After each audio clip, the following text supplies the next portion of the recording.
Parliament శీతాకాల సమావేశాలు ఇవాల్టి నుంచి ఆరంభం కానున్నాయి. ఈ నెల 19 వరకు మొత్తం 15 రోజుల పాటు సమావేశాలు కొనసాగుతాయి.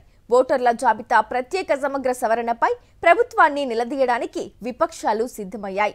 అలాగే ఢిల్లీలో పేలుడు, దేశ భద్రత, విదేశాంగ విధానం, ధరల పెరుగుదల, నిరుద్యోగం తదితర కీలక అంశాలను ప్రస్తావించాలని నిర్ణయించాయి. శీతాకాలంలో అధికార విపక్షాల మధ్య వాడివేడి యుద్ధానికి సమయం ఆసన్నమైంది.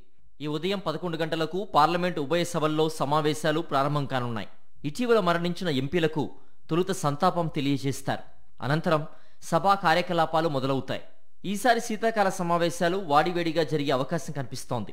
దేశవ్యాప్తంగా వివిధ రాష్ట్రాలు, కేంద్రపాలిత ప్రాంతాల్లో ఎన్నికల సంఘం చేపట్టిన ఓటర్ల జాబితా ప్రత్యేక సమగ్ర సవరణ ప్రతిపక్షాలు తీవ్రంగా వ్యతిరేకిస్తున్నాయి.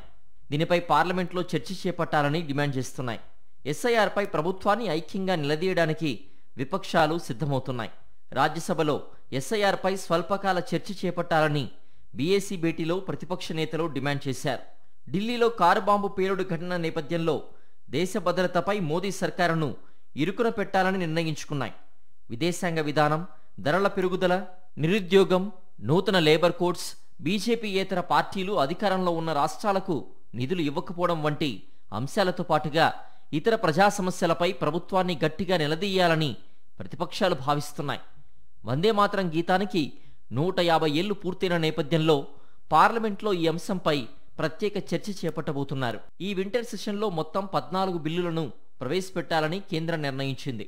Manipur goods and services tax, central excise bill, national security cess, పౌర అణు ఇంధన రంగంలో ప్రైవేట్ సంస్థలకు భాగస్వామ్యం కల్పించే బిల్లులు వంటివి ఉన్నాయి.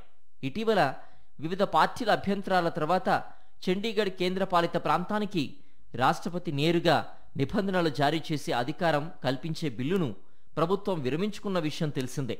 ఈ అంశంపైన సభలో వాడివేడి చర్చ జరిగే అవకాశం ఉంది. బీహార్లో ఘన విజయంతో దూకుడు మీదున్న అధికార ఎన్డీఏ ఒకవైపు, ఊహించని ఓటమి నైరాశ్యంలో మునిగిన విపక్ష ఇండియా కూటమి మరోవైపు వ్యూహ ప్రతివ్యూహాలతో పార్లమెంట్ శీతాకాల సమావేశాలకు సిద్ధమయ్యాయి. దీంతో ఢిల్లీ చలని పొలిటికల్ హీట్ డామినేట్ చేసే అవకాశాలు స్పష్టంగా కనిపిస్తున్నాయి.